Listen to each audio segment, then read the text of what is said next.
તો મોરબીમાં ખરાબ રસ્તા મુદ્દે સ્થાનિકોમાં ભારે આક્રોશ છે। 10 સોસાયટીના રહીશોએ ચક્કાજામ કરીને વિરોધ દર્શાવ્યો। અવધ શ્રીકુંજ સરદાર સોસાયટીના રહીશો મેદાને ઉતર્યા અને સૂત્રોચ્ચાર સાથે સ્થાનિકોએ વિરોધ પ્રદર્શન કર્યું। રસ્તાનું તાત્કાલિક સમારકામ કરવા માટે માંગ કરવામાં આવી।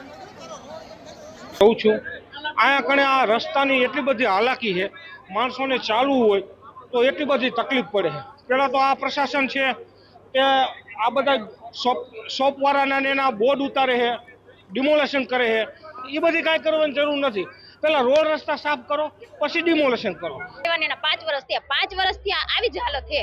મારા છોકરાને તેડવા જાય, મેલવા જાય, લપટીને 2 વખત હું પડી ગઈ। મારો પ્રોબ્લેમ કમરનો થઈ ગયો, હવે એનો જવાબદાર કોણ? મારા છોકરા 2 વાર પડી ગયા અને અમે અહીંયા આવવા જવામાં એટલો પ્રોબ્લેમ થાય ને કોઈ વાત પૂછોમાં।